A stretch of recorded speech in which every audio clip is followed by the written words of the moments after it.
He left his pregnant daughter on Christmas Eve for a younger, glamorous model. He thought he was trading up, but what he didn't know was that the woman he threw away was a billionaire heiress.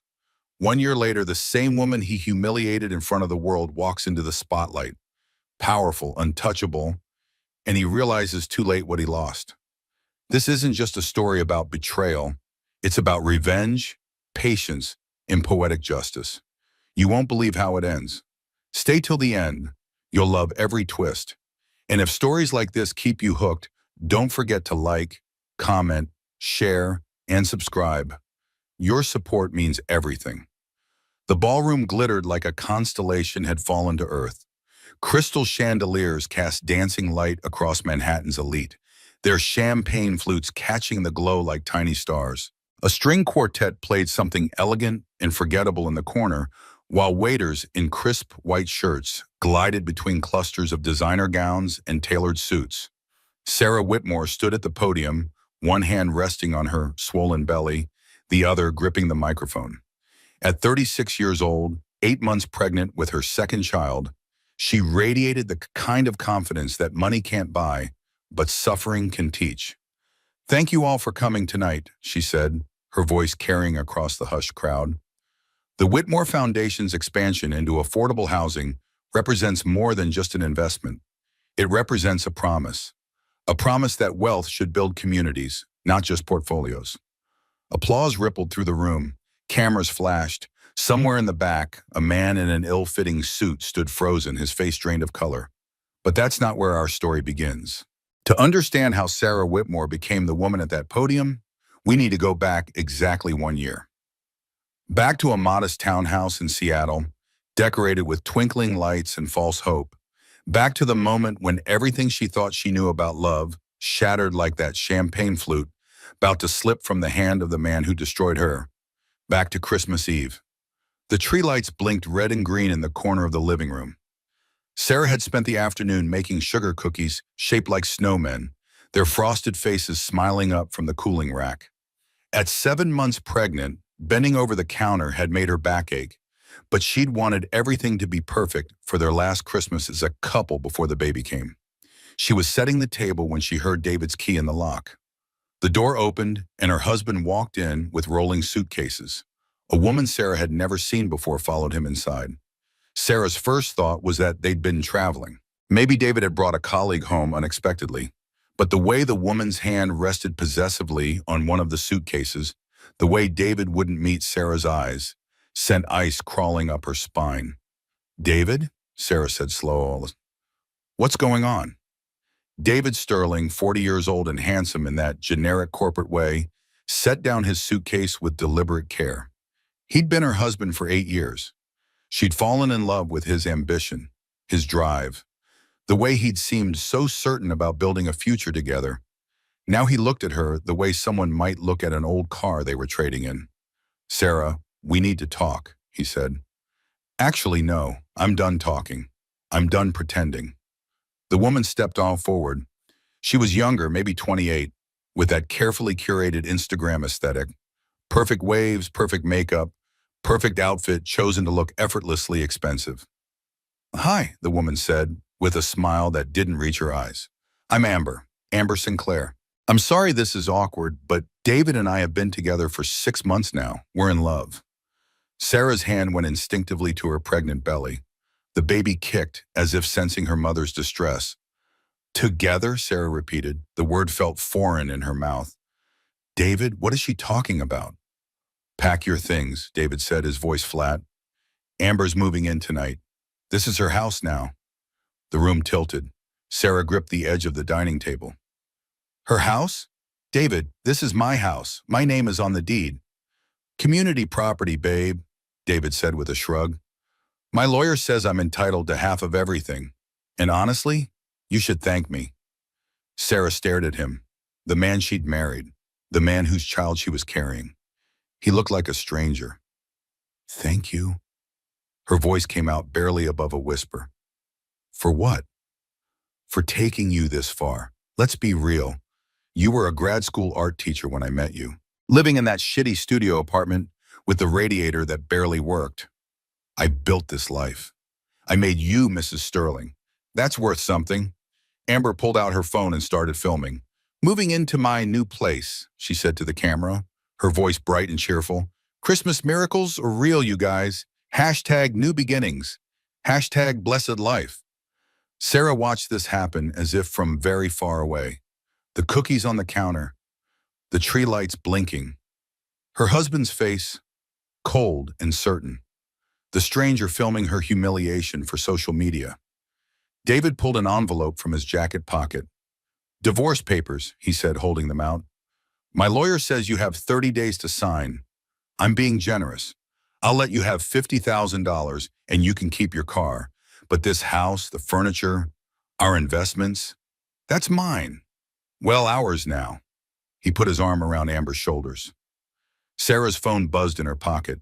She pulled it out with shaking hands. Unknown number. The text message read, "Your father had a massive stroke. St. Vincent's Hospital ICU. Critical condition. Come now."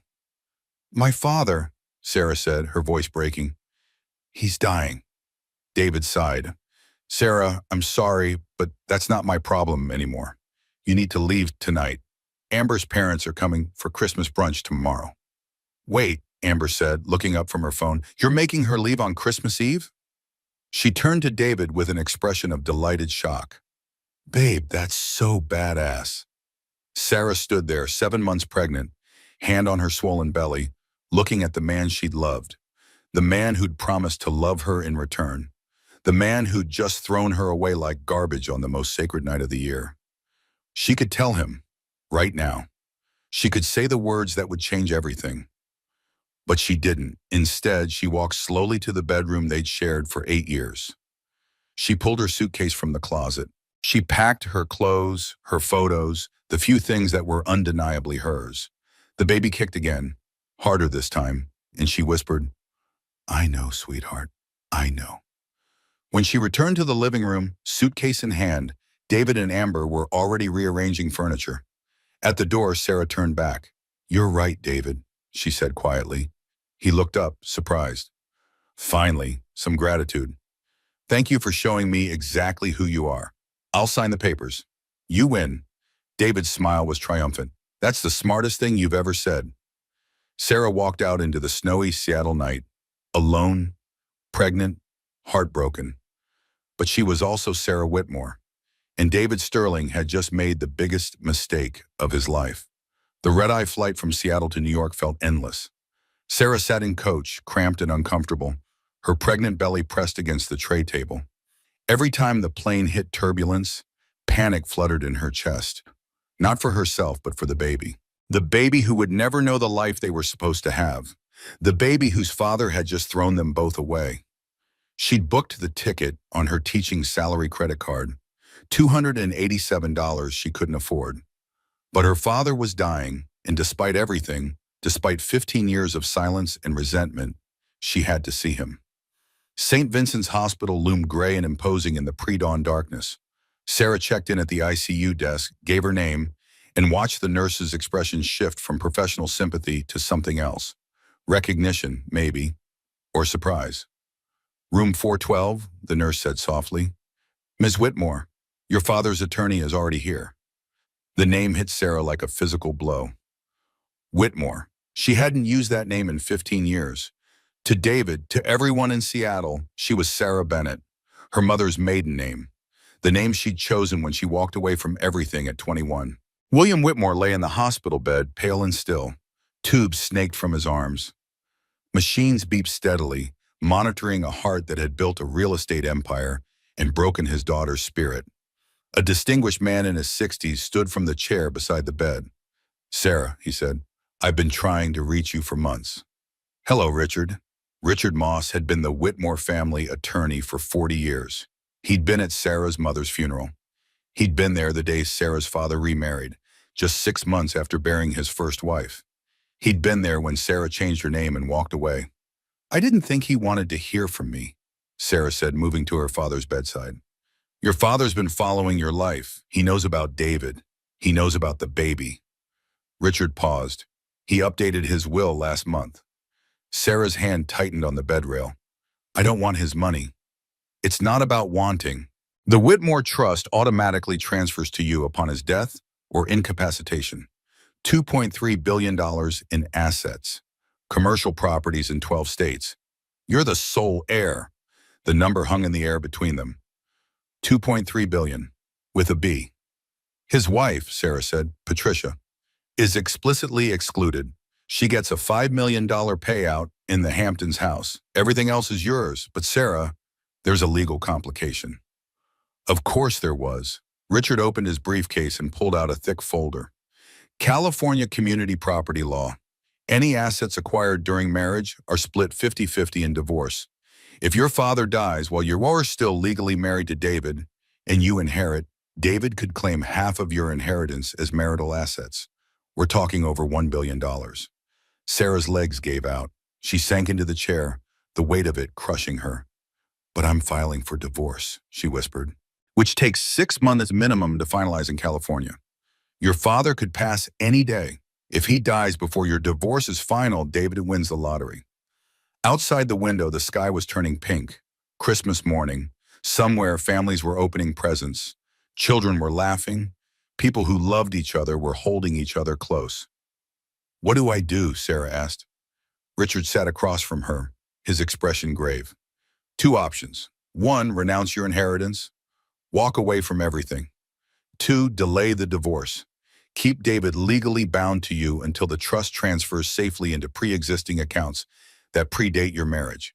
But that means 6 months of pretending to be the poor, pathetic ex-wife while secretly managing a billion-dollar empire. Sarah looked at her unconscious father, the man who'd chosen a trophy wife over his grieving daughter, the man who'd let 15 years pass in stubborn silence, the man who was still trying to control her life from a hospital bed, but he was also the man who'd apparently been watching her from afar, who knew about her marriage, her pregnancy, her life, who'd made sure she was taken care of, even when they weren't speaking. How long do I have to wait? She asked. 6 months minimum. We need to establish that these trusts existed before your marriage, transfer them to offshore holdings, then bring them back through your pre-marriage identity as Sarah Whitmore. The paper trail has to be bulletproof. So I have to stay Sarah Bennett Sterling for 6 more months while David parades his new girlfriend around? Yes, and you cannot access any Whitmore money during that time. 1 transaction, 1 luxury purchase, 1 slip, and David's lawyers will find it. You have to stay poor. Sarah almost laughed. The billionaire who has to live in an extended stay hotel. The billionaire who's smart enough to wait, Richard corrected, as if reading her mind. Sarah stood and walked to the window. The city was waking up. Delivery trucks rumbled past. Early morning joggers braved the cold. Life continued, indifferent to personal catastrophes. Her phone buzzed, a text from an unknown number. She opened it to find a photo. David and Amber, wrapped in blankets on the couch, her couch, with her throw pillows, in her living room. The caption read, "First Christmas in our new home. So blessed." The pain in Sarah's abdomen started as a cramp. Then it intensified. Then it became a wave that stole her breath. Sarah. Richard stood quickly. Sarah, what's wrong? The baby, she gasped. Something's wrong with the baby. The emergency room blurred into a chaos of lights and voices. Premature labor. 33 weeks. Too early. Too fast. They rushed her into surgery. Emergency cesarean section. Sarah remembered thinking, absurdly, that David should be here, that she shouldn't have to do this alone. Then she remembered that David had chosen to make her do this alone. The anesthesia pulled her under, and when she woke, the world had changed. You have a son, the doctor said. 3 pounds, 12 ounces. He's in the NICU, but he's fighting. You can see him soon. Sarah lay in the recovery room, body aching, heart shattered, watching her tiny son through the glass. He was so small, impossibly small, covered in tubes and monitors, but alive, fighting. A nurse brought her phone. 57 messages, none from David, but 3 from Amber's public Instagram account, tagged with Sarah's location. Photos of her and David celebrating Christmas, opening presents, toasting with champagne. To new beginnings, the caption read. Sometimes the trash takes itself out. Sarah blocked the account. Then she opened her email and found the divorce papers David's lawyer had sent. Attached was a note. Sign these promptly. Every day you delay costs my client money and peace of mind. She could sign them right now. Be done with this nightmare, or she could wait. Ms. Whitmore? Richard stood in the doorway, still in his coat. Your father woke up this morning. He's asking for you, and he signed the emergency trust documents. The clock has started.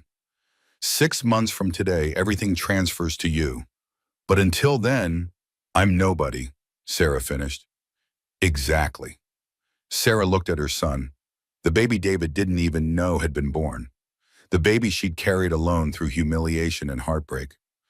Tell the lawyer I need more time, she said. Tell them I'm recovering from emergency surgery. Tell them whatever you need to tell them. But I'm not signing anything for 6 months. Richard smiled grimly. Understood. Can I ask what you're going to do during those 6 months? Sarah's expression hardened. I'm going to let David bury himself. The extended stay America in Bellevue smelled like industrial cleaner and other people's microwave dinners. Sarah sat on the edge of the double bed, pumping breast milk with a machine that whirred and clicked in the silence. Through the thin walls, she could hear a television playing game shows and someone's bass-heavy music. Her son James slept in the portable crib beside her, home from the NICU for 3 days now, still so small, still needing special formula and monitoring equipment that beeped if his breathing became irregular. Her phone buzzed, another Instagram notification. She'd stopped blocking Amber's account because knowing what they were doing felt somehow necessary, like pressing on a bruise to make sure it still hurt. This time, it was a TikTok video, Amber giving a house tour. So, welcome to my new place, Amber chirped, panning the camera across Sarah's living room. Except it wasn't Sarah's living room anymore. The walls had been painted stark white. Sarah's bookshelves were gone, replaced with ring lights and a backdrop wall covered in fake flowers. We completely gutted the previous owner's boring teacher aesthetic, Amber continued. David's ex had, no sense of style. Everything was beige and cluttered. Now it's my content creator studio. The camera focused on Amber's face, perfectly made up, expression dripping with false sympathy, and honestly, I think I did her a favor. She clearly didn't appreciate this space. Now someone who understands aesthetics can make it shine. The video had 2.1 million views. The comments were worse than the video itself. She upgraded. The first wife was giving library vibes. This is what happens when you don't prioritize your appearance. Sarah closed the app and set the phone face down. James stirred in his crib, making the little mewing sounds that meant he'd be hungry soon. Sarah finished pumping, stored the milk, and lifted her son carefully. He was so light, so fragile, so completely dependent on her. It's okay, she whispered, settling him against her shoulder. We're going to be okay. But she wasn't sure she believed it. By the end of January, Sarah had established a new routine. Mornings, she taught 2 art classes at the community college. Afternoons, she worked at a craft store in Kirkland. Evenings, she took care of James, counted her dwindling savings, and watched David's life improve while hers fell apart. Her apartment was a study in careful poverty, generic diapers, store-brand formula, furniture from Facebook Marketplace. She drove a 2008 Toyota Corolla that made concerning noises when she accelerated too quickly. Every purchase was calculated, every receipt saved. Richard had been clear about the rules. She had to be demonstrably struggling. If David's lawyers ever investigated and found unexplained wealth, the entire plan collapsed. So Sarah Whitmore, heiress to $2.3 billion, bought her groceries with WIC vouchers and clipped coupons like her life depended on it. Because it did. Ms. Sterling? Sarah looked up from her desk at the community college. A student stood in the doorway, hesitant. It's Bennett now, Sarah said automatically. She'd started using her maiden name again, even though legally she was still Sarah Sterling until the divorce finalized. What can I help you with, Jessica? I just wanted to say thank you for the extension on the project. My mom's been sick and I've been helping take care of her, and I just really appreciate you understanding. Sarah smiled, the first genuine smile she'd managed in weeks. Of course, Family comes first. Take the time you need. After Jessica left, Sarah sat alone in the empty classroom, surrounded by student artwork. Watercolors and charcoal sketches and clay sculptures in various states of completion. This had been her life before David. Teaching, creating, finding beauty in simple things. She'd been happy then. Her phone buzzed. Richard calling. "Sarah, how are you holding up?" "I'm fine," she lied. "Your father wants to see you. He's doing much better. Physical therapy is going well." Sarah hadn't been back to New York since James was born, couldn't afford the flight, couldn't take the time off work, couldn't risk David's lawyers noticing she was traveling. "Tell him I'll visit when I can," she said. "He understands. He also wanted me to tell you that he's proud of you, what you're doing. He knows it's not easy." Sarah's throat tightened. "It shouldn't be this hard. I shouldn't have to live like this when there's money sitting in accounts with my name on them." "4 more months," Richard said gently. "You're halfway there." After he hung up, Sarah allowed herself exactly 5 minutes to cry. Then she washed her face, picked up James from the college daycare, and drove her rattling Corolla to her shift at the craft store. David's promotion came through in February, vice president of marketing, $220,000 a year. The Seattle Business Journal ran a profile piece. Sterling credits his success to his partnership with lifestyle influencer Amber Sinclair, the article read. Together, they've built a brand around modern luxury and authentic living. Authentic living. Sarah read that phrase 3 times before she could move past it. The engagement announcement came next. Seattle Times, lifestyle section. A professional photo of David and Amber on a beach. Golden hour lighting. Her hand extended to show the ring. "Sterling Sinclair, a modern love story," the headline declared. The article gushed about their whirlwind romance, their shared values, their excitement about building a future together. No mention of David's pregnant wife. No mention of Christmas Eve. Just a carefully crafted narrative about 2 beautiful people finding true love. Sarah pinned the article to her refrigerator with a magnet shaped like a sunflower. She looked at it every morning while making instant coffee in her cramped kitchen. Remember, she told herself, remember exactly who they are. In March, Amber's Glow Up series went viral. A string of TikTok videos documenting the house transformation. Video 1. Point of view, he finally chooses the woman who matches his ambition. Side-by-side photos. Sarah in mom jeans and a cardigan. Amber in designer athleisure. Video 2. When you realize he was just settling. A tour through the house, pointing out all of Sarah's mistakes. Too many books, too many plants, not enough clean lines. Video 3. Before and after, from frumpy to fabulous. The bedroom makeover. Sarah's cozy reading nook replaced with a minimalist design. Her artwork taken down, replaced with motivational quotes in generic fonts. Each video had millions of views. Each comment section was a knife to the heart. She did him a favor by leaving. The upgrade is insane.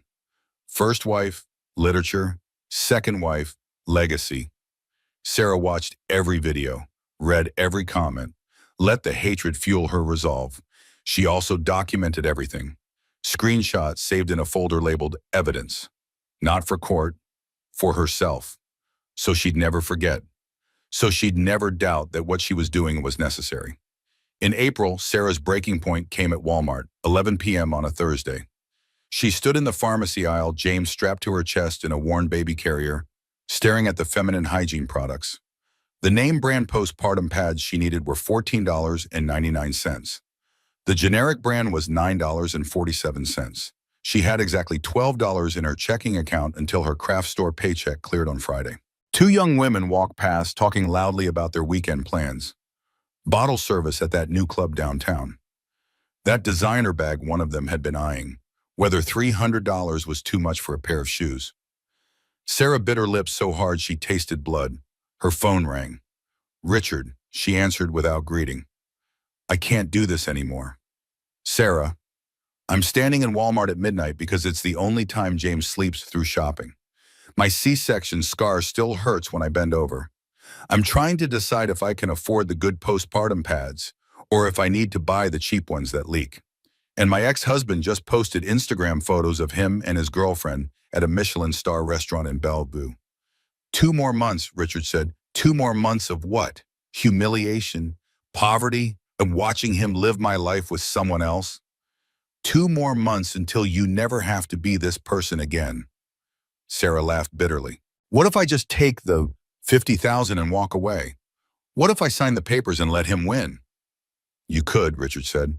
But then David wins, and Amber wins, and every woman who's ever been called not enough loses. I'm not doing this for other women. I'm doing this because I'm tired of being stepped on. Good. Anger is better than despair. Use it. Sarah bought the generic pads. She drove home in her rattling Corolla. She fed James and put him to bed and sat alone in her dim apartment, eating ramen and looking at the Seattle skyline through her window. Somewhere out there, David was sleeping in her bed, in her house, living her life, but not for much longer. David Sterling had never felt more successful. The promotion, the new salary, the beautiful girlfriend who understood his ambition. This was the life he'd always wanted, the life he deserved. "Babe, come look at this," Amber called from the living room. He found her on the couch, laptop open, scrolling through analytics for her TikTok account. "The house tour video just hit 3 million views," she said, grinning. "And I got 5 new brand deal inquiries today. FabFitFun wants to sponsor a video. Revolve is sending free clothes. HelloFresh is offering $2,000 for a kitchen integration." David kissed the top of her head. "That's amazing. I told you this would work." "We're a power couple," Amber said, tilting her head back to look at him. "You know that, right? Like people are watching us. We're building something real here." She wasn't wrong. David's professional network had expanded exponentially since he started dating Amber. Her 400,000 Instagram followers translated into visibility for him too. Clients who wanted to work with the company that employed the guy dating the lifestyle influencer. Speaking invitations. Podcast appearances. He was being seen. Finally. His phone buzzed with the text from his lawyer. "Sarah's attorney filed for another extension on the divorce proceedings," David read aloud. "Something about custody arrangements and financial discovery." Amber rolled her eyes. "She's stalling, trying to squeeze more money out of you." "There's no more money to squeeze. She's entitled to discovery. It's normal." "How much longer?" "Maybe 3 more months, but honestly, let her suffer a little. She'll take whatever we offer eventually. She always does." Amber smiled and returned to her laptop, already planning her next viral video. The wedding planning began in earnest in May. "I'm thinking the Edgewater," Amber said, flipping through venue brochures at their dining table. "Waterfront views, very Seattle. We could do golden hour photos on the pier." David looked at the pricing sheet and suppressed a wince. $75,000 for the venue alone. But Amber had convinced him that the wedding would be content gold. Sponsored posts, brand partnerships. They'd make the money back, and then some. "Whatever you want," he said. "I also think we should upgrade the house," Amber continued. "The kitchen is fine, but it's not Instagram kitchen. I'm talking marble countertops, subway tile backsplash, brass fixtures. Very modern farmhouse." "How much are we talking?" 50,000, maybe 60. But think about it, babe. Every sponsored post I do in that kitchen translates to brand deals. It's an investment." David did the math in his head. The wedding, the renovations, the lifestyle they were building. His salary was good, but it wouldn't cover everything. They'd need to take out a loan, use savings, max out some credit cards. But it would be worth it. This was what success looked like. You had to spend money to make money. Everyone knew that. "Let's do it," he said. Amber squealed and threw her arms around him. "This is going to be amazing. We're going to have the most beautiful wedding, the most beautiful life." David believed her. Why wouldn't he? Everything was finally falling into place. Amber's beauty line launched in late May with significant fanfare. "Sinclair Skin," she announced in a glossy Instagram video. "Premium skincare for the modern woman. Because you deserve to glow." She'd convinced David to invest $200,000 in the venture, his savings plus a business loan. But the projections were solid. Her audience was engaged. The pre-orders had been strong. The products arrived from the manufacturer 2 weeks later. Generic white bottles with gold lettering. Moisturizer, serum, face masks. Nothing revolutionary, but the branding was sleek. The first reviews came in within days. Broke me out immediately. Smells like chemicals. Cheap formulation. Not worth the price. Then the one-star reviews flooded in. Then the angry customers demanding refunds. Then the think pieces about influencer scams and predatory marketing. Amber's comment sections turned vicious. Scammer. You burned us. Never trusting an influencer again. Her follower count started dropping. 390,000, 370,000, 350,000. Brand deals pulled out, sponsorships evaporated. The money they'd spent on inventory sat in their garage in boxes, unsellable. David came home one evening to find Amber crying on the couch. It's ruined, she sobbed. My whole brand, my reputation, everything. We'll fix it, David said, but his voice lacked conviction. They just lost $200,000. The loan payments would start coming due. The wedding deposits were non-refundable. The kitchen renovation was half finished, and his company had just announced layoffs. I'm sorry, David, but we're restructuring. Your position is being eliminated. David sat in his boss's office, the words not quite making sense. Eliminated? But I just got promoted. The promotion was before the third quarter numbers came in. We're cutting costs across the board. You'll receive 3 months severance. I'll write you a strong recommendation letter. 3 months severance. He'd budgeted for a $220,000 salary. Now he'd be making nothing, with a $75,000 wedding venue bill coming due, with loan payments on a failed beauty line, with renovation costs he couldn't stop now. He called Amber from the parking lot. They laid me off. Silence, then. What? Budget cuts. I'm out, effective immediately. But the wedding, the house, the money we owe. I know. David, we're fucked. We're completely fucked. That night, they had their first real fight. How did you not see this coming? Amber shouted. You said it would make millions. You had the business plan. I had projections. You're supposed to be the business expert. I believed in you. Well, maybe you should have believed in a prenup like I suggested. The words hung between them like broken glass. A prenup? David said slowly. Are you saying you want out? Amber's expression shifted, calculating. I'm saying we're not in the position I thought we'd be in when I agreed to marry you. Meaning? Meaning I need to think about my future, my brand, my career.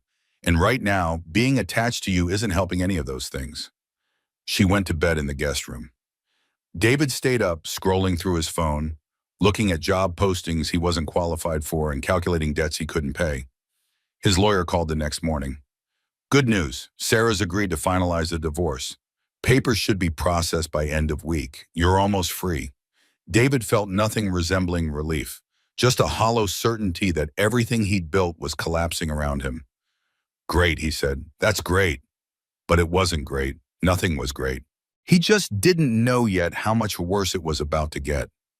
Sarah marked June 1st on her calendar with a red pen. 1 month left. 30 days until the trust transferred. 30 days until she could stop pretending to be broke. 30 days until David discovered exactly what he'd thrown away. Your father wants you to know that the final paperwork is being prepared, Richard said during their weekly call. Everything's moved through probate faster than expected. Patricia's legal challenge was dismissed with prejudice. The judge called her claim frivolous and opportunistic. Sarah smiled despite herself. Patricia, her father's second wife, had tried to contest the will on grounds of diminished capacity. She'd argued that William had been unduly influenced by Sarah after his stroke. The judge hadn't been sympathetic. Once the divorce finalizes, Richard continued, we'll need to schedule the public announcement. Your father wants to do a formal press conference. Announce his retirement. Introduce you as the new CEO of Whitmore Holdings. How big of a news story will it be? Front page of Bloomberg, Wall Street Journal, Forbes. We're talking about one of the largest private transfers of wealth in recent history. And the daughter nobody knew existed taking over a multi-billion-dollar empire? That's a story that writes itself. Sarah looked around her tiny apartment. Generic furniture from IKEA, mismatched dishes, a leak in the bathroom ceiling that her landlord kept promising to fix. James slept in his crib, peaceful and unaware that his entire world was about to transform. I want the divorce finalized before any announcement, Sarah said. Not the same day, not the same week. I want it done, filed, official, and irreversible before David even knows what's happening. Smart. I'll coordinate with the court. We can push for expedited processing. How long? If everything goes smoothly, divorce finalized by June 15th. Trust transfer complete by June 20th. Press conference June 22nd. 1 week between divorce and revelation. 1 week for David to think he'd won before discovering he'd lost everything. Sarah allowed herself a moment of dark satisfaction. Let's do it. The divorce papers came through on June 14th. Official, stamped, final. Sarah Bennett Sterling was no longer married to David Sterling. She sat at her kitchen table holding the document, feeling nothing but cold certainty. 8 years of marriage dissolved in legal language and notary stamps. Her phone rang, David's number. She answered without speaking. It's done, David said. His voice was flat, exhausted. We're officially divorced. I know. I just wanted to say I'm sorry about how it ended, about Christmas Eve. I was cruel. I shouldn't have done it like that. Sarah waited. Amber and I aren't working out, David continued. The business stuff got complicated. The wedding's probably off. Everything's kind of falling apart. I'm sorry to hear that. Yeah, well, I guess karma's real, right? He laughed bitterly. I left my pregnant wife for an Instagram model, and now I'm unemployed and broke. The universe has a sense of humor. It does, Sarah agreed quietly. For what it's worth, I hope you're doing okay. You and the baby. I saw in the court documents that you had a boy. James was. We're fine. Good, that's good. Okay, I guess this is it. Goodbye, Sarah. Goodbye, David. She hung up and immediately called her lawyer. File the name change paperwork. Effective immediately. Sarah Bennett Sterling is now legally Sarah Whitmore. Done. Anything else? Yes. Schedule the press conference for June 22nd. 9 a.m. Whitmore Holdings corporate office. Invite every major financial publication. This needs to be impossible to miss. Understood. Sarah? Yes? Congratulations. You made it. Sarah looked at her son sleeping peacefully.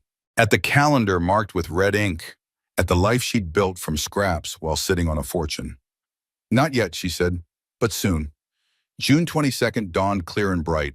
Sarah woke at 5 a.m., fed James, and left him with the nanny she'd secretly hired 2 days earlier. The nanny had been thoroughly vetted, background checked, NDA signed. Everything from here would be public record.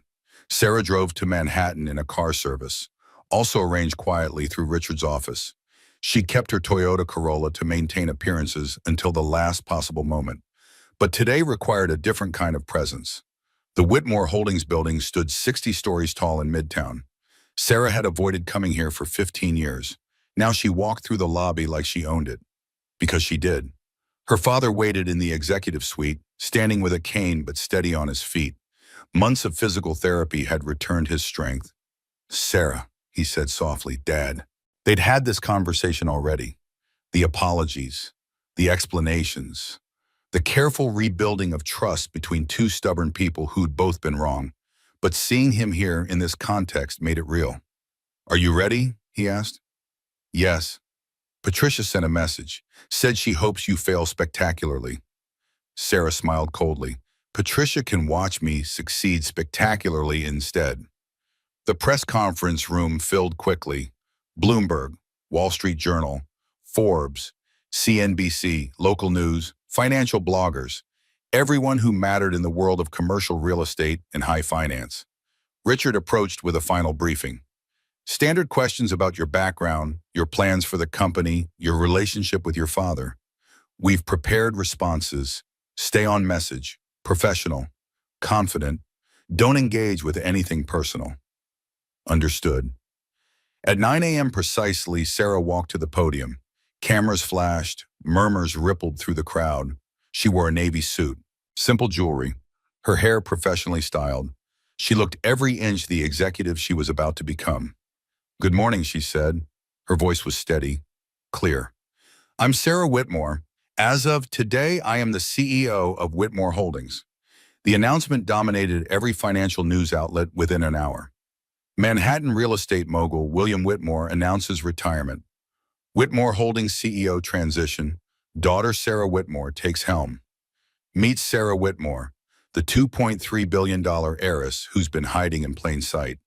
Bloomberg ran a profile with photos from the press conference. Sarah at the podium, confident and commanding. Sarah shaking hands with board members. Sarah standing beside her father, the passing of an empire captured in a single frame. Forbes published an analysis of the trust transfer, the timeline, the assets, the staggering scope of wealth-changing hands. Every major outlet picked up the story. Some mentioned Sarah's past, her mother's death, her estrangement from her father, her quiet life in Seattle. None of them mentioned David. Yet, David Sterling was eating cereal when his phone exploded. The first text came from Marcus, his college roommate. "Dude, is this your ex-wife?" Then Kevin from his old company. "Bro, did you know?" Then his brother, his mother, 3 former co-workers, and a guy he'd played soccer with in high school. "Your ex is a billionaire?" David opened Bloomberg on his phone. The top story loaded slowly, probably because his internet was getting throttled for late payment. Then he saw the photo. Sarah.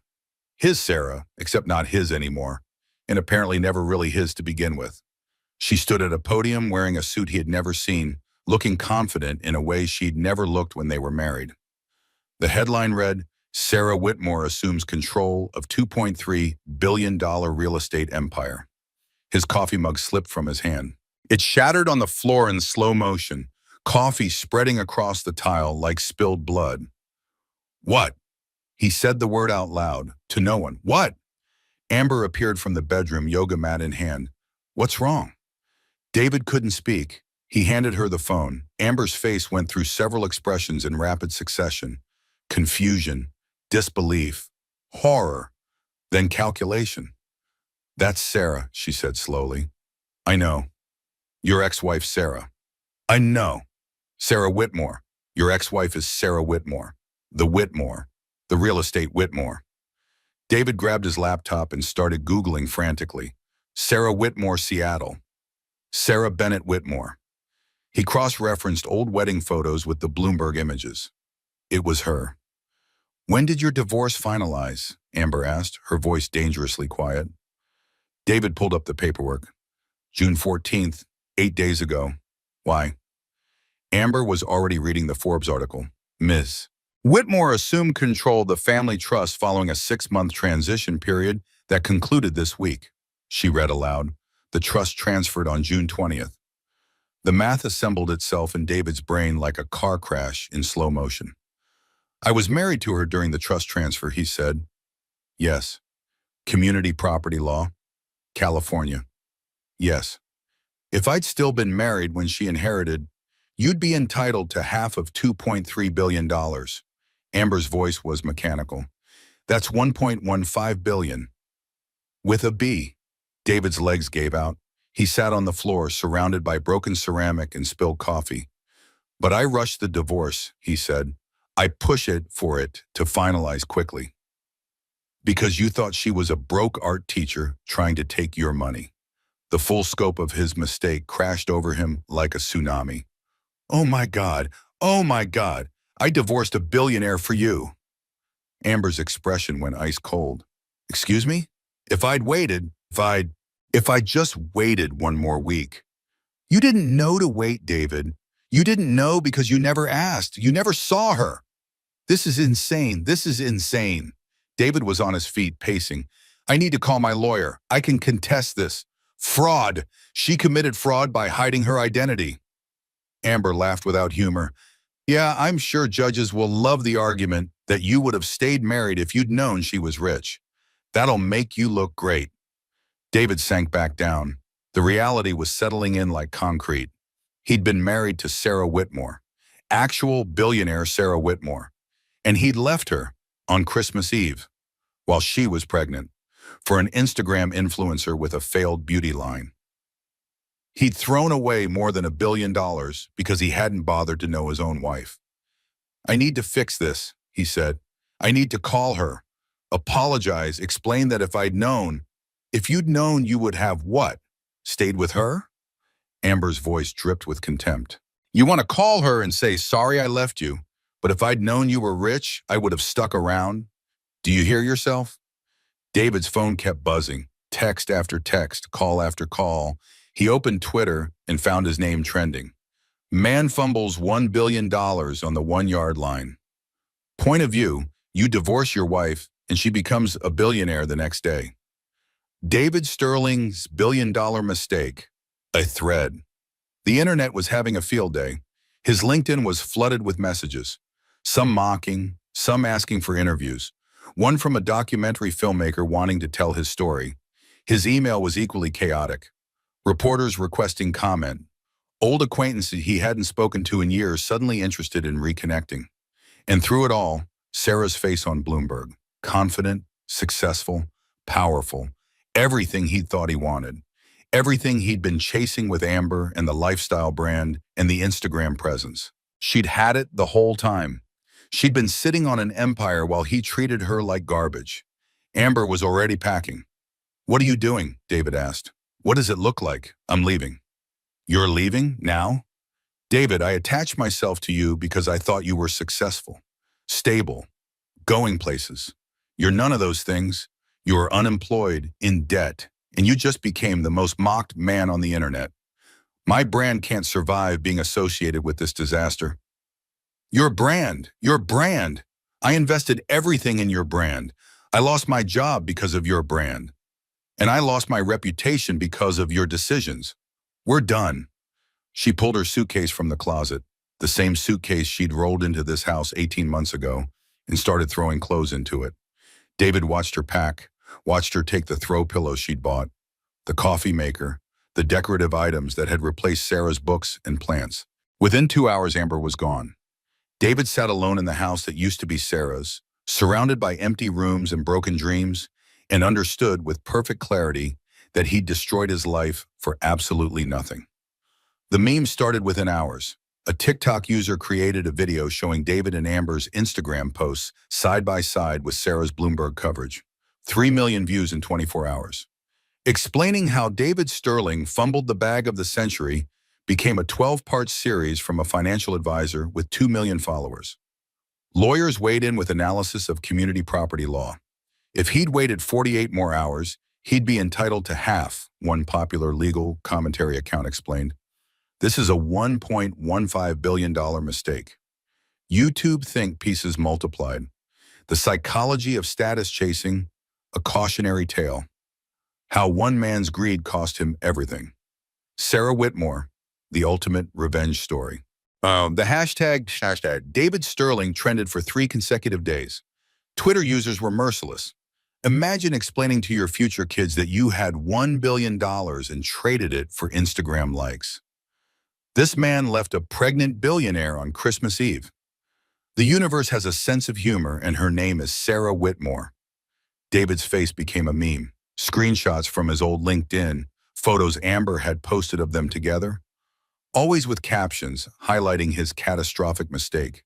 Reporters camped outside his apartment building. He couldn't leave without cameras in his face. Mr. Sterling, do you regret your decision? David, did you know your wife was wealthy? Any comment on the divorce timing? He stopped answering, stopped going outside, ordered groceries for delivery, and watched his life become a cautionary tale in real time. Meanwhile, Sarah's star rose. Forbes ran a cover story, "The Heiress Who Chose Herself." Wall Street Journal published a profile. Sarah Whitmore's strategic patience. Good Morning America invited her for an interview. She declined, but the segment ran anyway. Billion-dollar divorce mistake. How one woman's silence became her power. Women's business conferences requested her as a speaker. TED wanted her for a talk. Harvard Business School asked her to guest lecture. The narrative crystallized quickly. Woman told she wasn't enough reveals she never needed validation. Sarah handled it all with professional grace. She gave no interviews about David, made no public comments about her marriage, simply focused on her work at Whitmore Holdings, which made the contrast even more devastating. David, unemployed and mocked. Sarah, celebrated and powerful. David, desperately trying to explain himself to anyone who would listen. Sarah declining all personal interviews and letting her success speak for itself. The optics couldn't have been worse for David. Amber characteristically pivoted fast. She posted an emotional YouTube video 3 days after the news broke. I was manipulated too, my truth about David Sterling. Sitting on a couch, minimal makeup, looking vulnerable and honest, she told her story.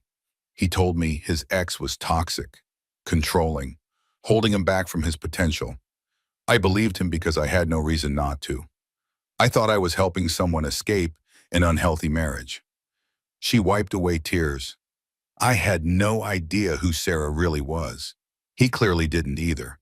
And now people are calling me a homewrecker and a gold digger, but I'm a victim here too. I trusted a man who didn't even know his own wife. How could I have known what he didn't know? The comments section filled with support. She's right, he played both of them. Amber deserves better too. The real villain is the man who couldn't see value in either woman. Within a week, Amber's follower count was back up, 600,000, growing daily. She launched a podcast called Red Flags and Receipts about toxic relationships and learning to spot manipulative men.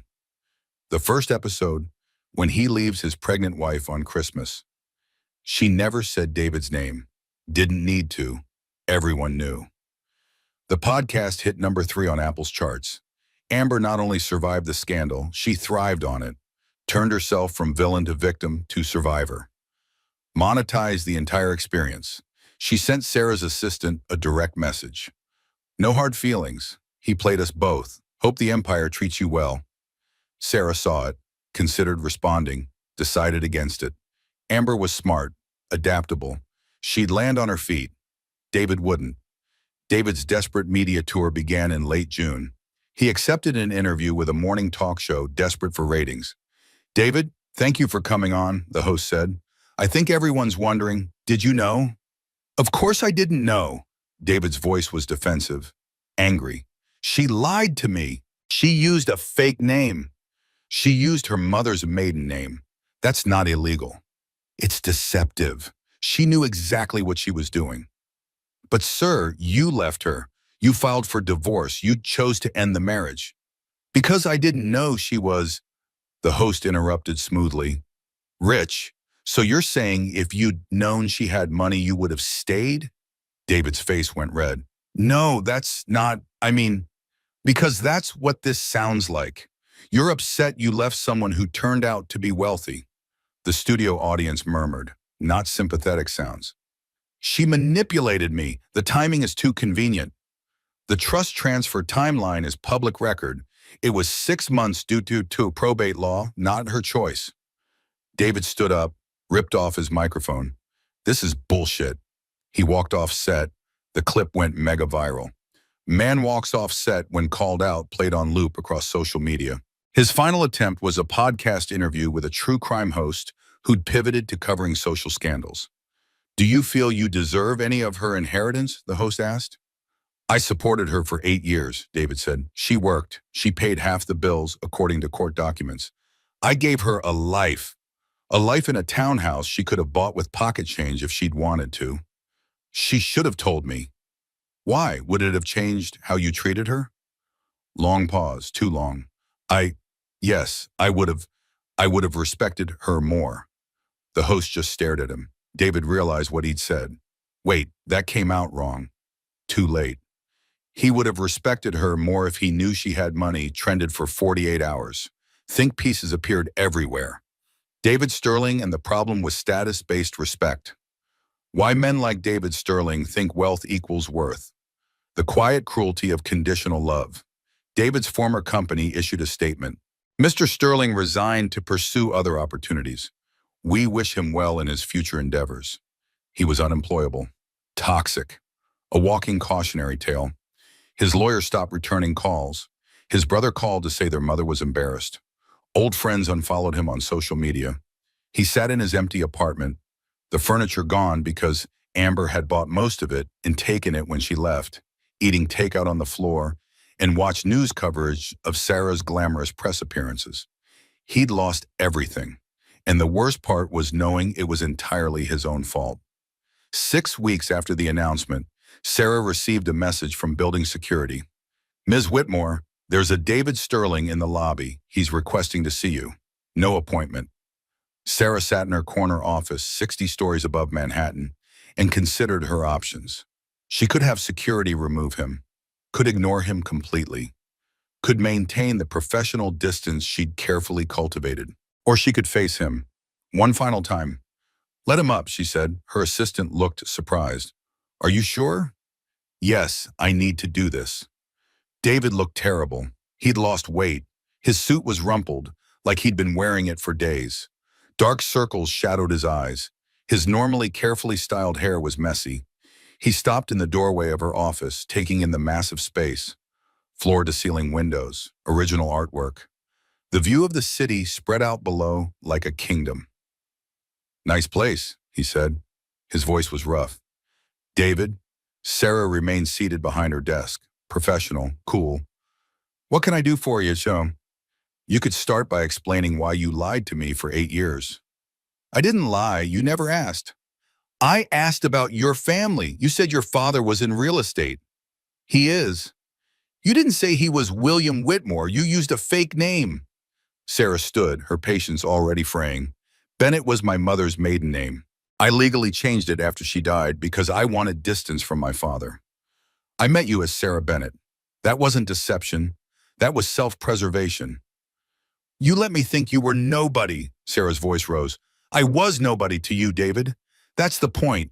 When you thought I was just a teacher, I wasn't worth respecting.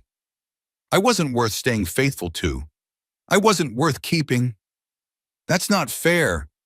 You left me 7 months pregnant on Christmas Eve, Sarah was shouting now.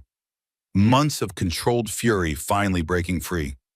You brought your girlfriend to my house and told me to pack my things. You filmed it. You humiliated me online. And you did all of that when you thought I had nothing. So tell me, David, what would have been different if you'd known? Silence filled the office. David's shoulders sagged. When he spoke, his voice was barely audible. I would have stayed. Exactly. You would have stayed for the money. Not for me, not for our baby, for the lifestyle. For the status. So this was all revenge? Sarah shook her head, suddenly tired. No, this was survival. You think I wanted to spend 6 months living in poverty while sitting on billions? You think I enjoyed watching you parade Amber around while I was pumping breast milk in a 1-bedroom apartment? You could have told me. When, David? When you handed me divorce papers? When you called me worthless? When Amber posted videos mocking my clothes, my hair, my home? David ran a hand through his hair. I made a mistake. People make mistakes. Yes, and consequences are what teach us not to make them again. So you're just ruining my life? Sarah walked to the window, looking out at the city. I'm not ruining your life, David. I'm just not saving it. There's a difference. She turned back to face him. You want to know the really sad part? I would have given you money. If you'd left me with kindness, if you'd said, Sarah, I'm unhappy, I want a divorce, let's do this respectfully, I would have helped you, set you up, made sure you were okay. But I didn't know. Exactly, Sarah's voice cracked. You didn't know I had money, so you treated me like garbage. You showed me your true character, and now you're furious that your cruelty cost you a fortune. David sat down heavily in one of her office chairs, put his head in his hands. I'm sorry, okay? I'm sorry. I was an asshole. I was wrong. I treated you horribly. I see that now. Do you see it, or do you just see the price tag? Both. He looked up, and there were actual tears in his eyes. I see both, and I hated myself for it. The honesty surprised her. Sarah's anger cooled slightly. David, you're not a monster. You're just a man who was so obsessed with looking successful that you couldn't see what you actually had. I wasn't exciting enough. I wasn't Instagram perfect. I was just me, and that wasn't enough for you. It should have been, David said quietly. Yes, it should have been. Long silence. Outside, the city hummed with life. Inside, 2 people who'd once loved each other sat with the wreckage of what they'd become. Can I ask you something? David said finally. What? Why did you wait? Why didn't you just tell me immediately and watch me squirm? Why spend 6 months suffering? Sarah returned to her desk, sat down, folded her hands carefully. Because if I'd revealed everything immediately, you would have fought me in court, claimed you deserved half because I hid assets. It would have been years of litigation. This way, the money was legally mine before the divorce finalized. Clean, uncontestable. David let out a bitter laugh. So you played me? No, I just didn't interrupt while you played yourself. He stood to leave. At the door, he paused. For what it's worth, I am sorry. About Christmas. About Amber. About all of it.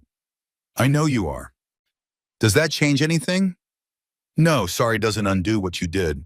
It just means you finally understand what you lost. David nodded, turned to leave. He's beautiful, by the way, he said softly. Our son. I saw pictures online. Sarah's expression softened slightly. Yes, he is. Would you ever let me meet him? Sarah considered this. The man who'd abandoned them, the father who hadn't been there, the human being who was genuinely trying to do better.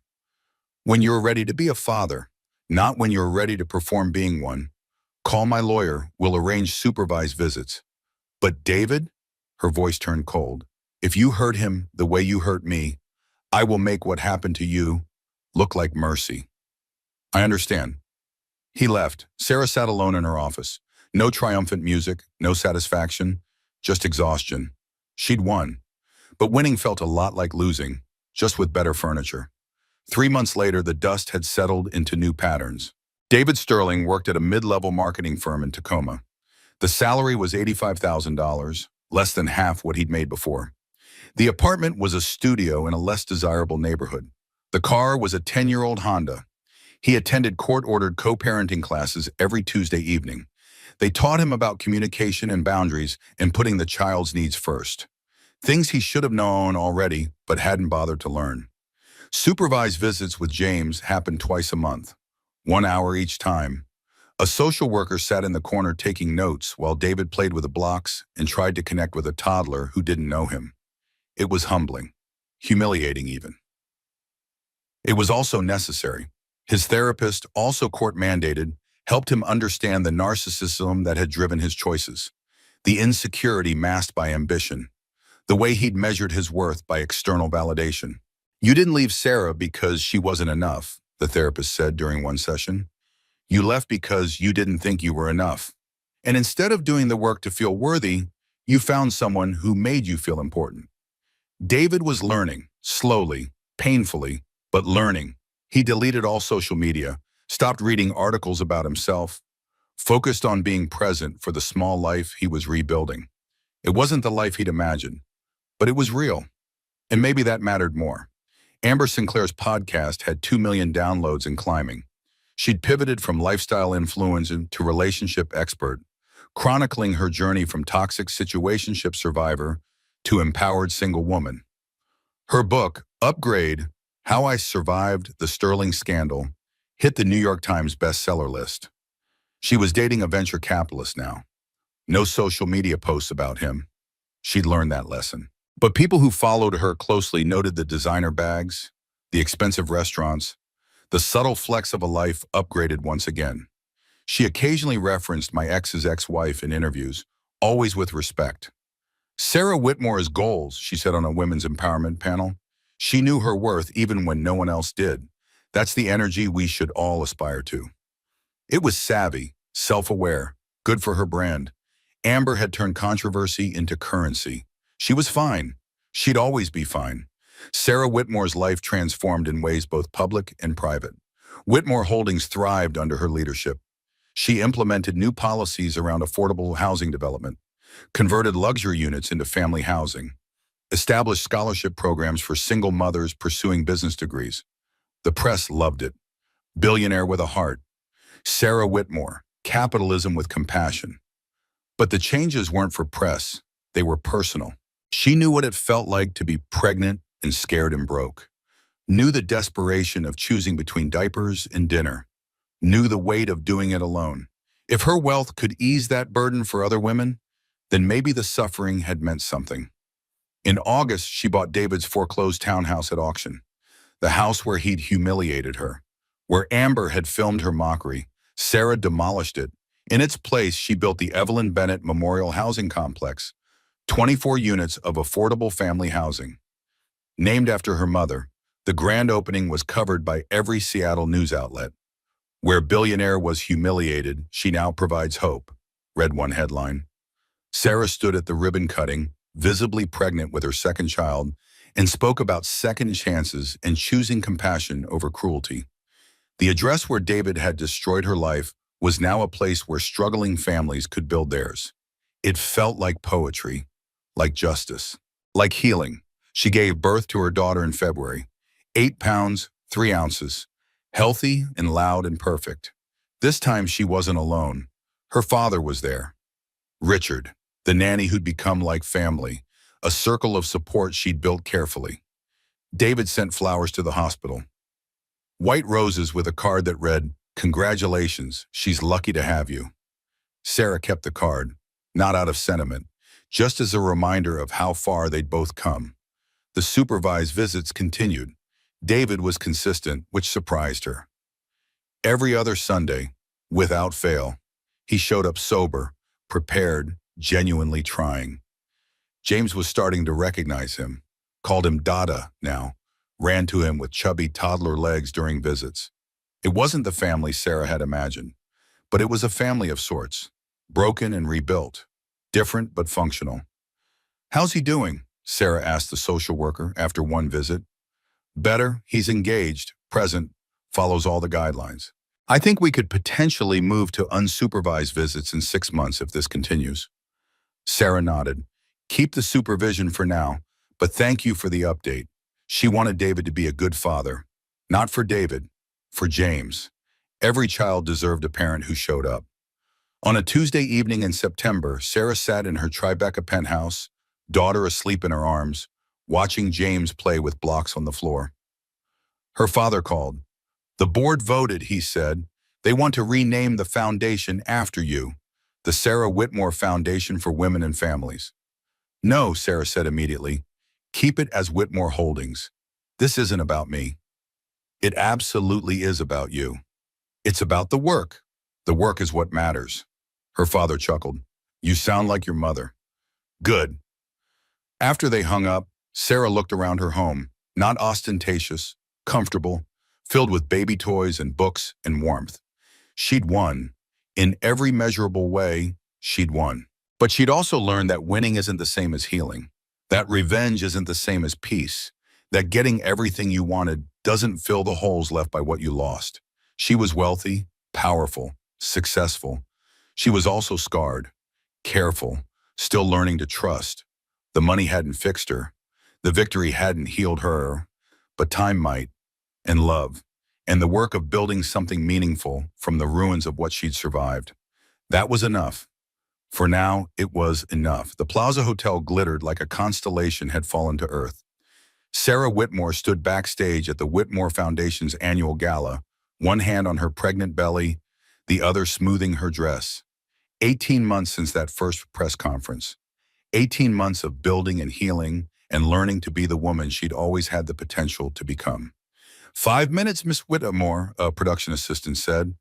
Sarah nodded, took a breath, prepared herself. The ballroom was filled with Manhattan's elite, philanthropists, business leaders, politicians, the same people who'd once looked through her when she was just Sarah Bennett, art teacher. Now they paid $50,000 a plate to hear her speak. The irony wasn't lost on her. Her father sat in the front row, recovered and proud. Her children were with the nanny in a private room nearby. James, almost 2 years old now.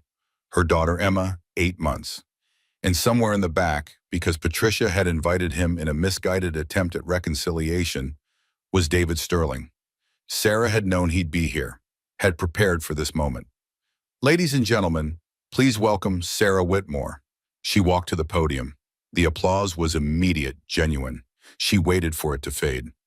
"1 year ago," she began, her voice clear and strong, "I stood in a hospital room alone on Christmas, holding my premature son. I had just been divorced, humiliated online. Called worthless by a man who'd promised to love me forever. The room was silent, listening. In that moment, I had two choices: reveal who I really was and destroy him immediately, or wait and see if the universe has a sense of poetic justice. A few knowing laughs rippled through the crowd. I chose patience, not because I wanted revenge, though I won't lie and say it didn't feel good, but because I needed to know something. I needed to know if he would treat me differently if he knew, if my value would suddenly increase because of my bank account. Sarah paused. Let the weight of that sink in. The answer was yes, and that taught me everything. She looked directly at the cameras streaming the event live. My mother, Evelyn Bennett, used to say, "Money doesn't make you powerful, knowing yourself does." I spent 10 years hiding from wealth because I was afraid it would change me. Then I spent 6 months hiding my wealth because someone else had already changed me. Made me feel small, worthless, invisible. Her voice strengthened. But here's what I learned. Power isn't about money, it's about choice. I chose to walk away from billions at 21. I chose to walk back at 36. Both times it was my choice. Nobody took that from me. She looked around the room, at faces she recognized, at people who doubted her, underestimated her, ignored her. So to every woman who's been told she's not enough, you are. With or without the money, the status, the Instagram followers, the ring, you are enough. And when you know that, truly know it, that's when you're truly wealthy. The standing ovation was immediate, thunderous. Sarah stepped down from the podium, cradling her pregnant belly, and let herself feel the moment. She'd survived, more than survived. She'd transformed her pain into purpose. After the gala, Sarah stepped outside for air. Snow was falling softly on Fifth Avenue. String lights turned the city into something magical, the kind of night that belonged in movies. That was a beautiful speech. She turned. David stood a few feet away, hesitating. "Thank you," Sarah said. I saw Jamie today during the visit. He said dada and then tried to teach me how to stack blocks." Sarah smiled slightly. "He's very particular about his block stacking technique." "I noticed." David moved closer. "Thank you for letting me be part of his life. I know I don't deserve it." "You're his father. He deserves to know you, the real you, not the man you pretended to be." Silence stretched between them. Not uncomfortable, just present. "Boy or girl?" David asked, gesturing to her belly. "This one?" "Girl, due in February." "That's wonderful. Congratulations, really." "Thank you." David shoved his hands in his pockets. He looked different. Older, humbler, more real. "I saw the housing project, Bennett Memorial. That was our house." "Yes." "You tore it down." "I built something better." David nodded slowly, accepting this. "I've been going to therapy, court mandated, but it's helping. I'm learning about narcissism, insecurity, all the things I was too proud to admit." "That's good. That's important." "My therapist asked me something last week. She said, if you could go back to Christmas Eve, knowing everything you know now, what would you do differently?" Sarah waited. "I said I'd choose you, but she pointed out that I'd only choose you because I know now, not because I loved you then." The honesty surprised Sarah. David had never been good at honesty. "And?" she prompted. "And she's right. I didn't love you the way you deserved. I love the idea of success more than I love my wife. That's something I have to live with." Sarah looked at him, really looked at him. Not with hate, not with love, just with clarity about who he was and what he'd done. "David, I don't hate you anymore. I also don't forgive you. What you did was cruel. The consequences, me getting my inheritance right after our divorce, that was timing. But the pain you caused, that was your choice. I know. I hope you find someone who sees you the way you couldn't see me. I genuinely mean that. I hope you learn to love someone for who they are, not what they represent." "What about you? Are you seeing anyone?" Sarah smiled. "That's none of your business." "Fair. Can I ask you one last thing?" "What?" "If I'd stayed, if I'd been faithful, if we were still married when your father got sick, would you have told me?" Sarah thought about it, really thought about it. "Yes," she said finally, Because the man I married, the one I thought I married, would have deserved to know, but you weren't that man anymore. Maybe you never were. David nodded, accepted it. I should go. Congratulations again. On everything. He walked away into the snowy Manhattan night, alone but walking with more purpose than before. Sarah watched him leave, then turned back to the gala. The warmth, the light, her life. Inside, her father was holding James, who'd been brought down from the private room. "Mama!" James shouted, reaching for her. Sarah took her son, held him close, and felt the baby in her belly kick. "Your mother would be proud," her father said quietly. "I hope so." She looked around the ballroom, the empire she now controlled, the life she'd rebuilt from nothing. Everyone survived. Nobody's perfect.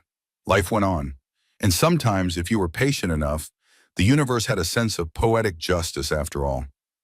2 years later, Sarah Whitmore sat in her office reviewing proposals for the foundation's expansion into affordable childcare centers. Her assistant knocked. "Ms. Whitmore, David Sterling is here. He has an appointment." Sarah looked up, surprised. "He does?" "Yes, ma'am, 4 p.m. It's been on the calendar for 2 weeks." Sarah pulled up her schedule. There it was.